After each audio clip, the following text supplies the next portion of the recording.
Bharatiya Janata party ఎన్నికలని ఒక యజ్ఞంలా చేస్తుంది.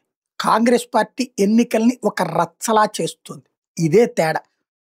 International experts తాజాగా అమెరికాకి ఇచ్చినటువంటి లెక్కల్లో రాహుల్ ఫెయిల్యూర్, ఎందుకంటే రాహుల్‌కి పూర్తిగా Soros team, deep state team పనిచేసి పెడుతున్నా ఎందుకు బీజేపీ గెలుస్తోందన్నటువంటి సందర్భంలో వాళ్ళు చేయించినటువంటి సర్వేలో తేలినటువంటి వాళ్ళ నివేదికలో తేల్చింది ఏంటి అంటే 17 ఏళ్ల నుండి భారతీయ జనతా పార్టీ ఒక ఎన్నిక తర్వాత ఒక ఎన్నిక ఒక కార్పొరేట్ స్టైల్‌లో చేసుకెళ్తుంది.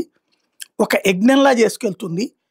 బూత్ లెవెల్ స్థాయి నుంచి పైదాకా. ఒకప్పుడు కాంగ్రెస్ పార్టీకి అదే వ్యవహారం, అదే ఫార్ములా ఇప్పుడు బీజేపీ అమలు చేస్తుంటే రాహుల్ గాంధీ అనే వ్యక్తి చుట్టూ కాంగ్రెస్ పార్టీ తిరుగుతోంది. గ్రౌండ్ లెవెల్‌లో లీడర్లు ఎదగనివ్వకుండా రాహుల్ గాంధీ ఫేస్‌తో కింద స్థాయి నాయకులందరూ బతకాలన్నటువంటి కోణం వీళ్ళదైతే, బీజేపీ గ్రౌండ్ లెవెల్ లీడర్లను మొబిలైజ్ చేస్తుంది. ఒక్కొక్క రాష్ట్రానికి ఒక్కొక్కళ్ళని యాక్టివేట్ చేస్తుంది.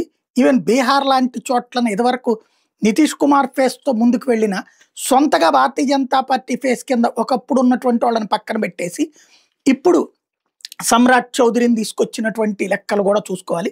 ఛత్తీస్‌గఢ్ కానీ, మధ్యప్రదేశ్ కానీ ఒకప్పుడు వాళ్ళకి ఏదైతే వసుంధర రాజే సింధియా లేకపోతే గనక ఏదైతే అప్పట్లో ఉన్నటువంటి శివరాజ్ సింగ్ చౌహాను, రమణ్ సింగ్‌లు ఇట్లాంటి వాళ్ళని కూడా కాకుండా కొత్త ఫేసులతో అక్కడ ఎస్టాబ్లిష్ చేస్తుంది. అంటే ఒక బలమైన leadership 1, 2, 3 plan A, plan B, plan 3 ఉంటుంది.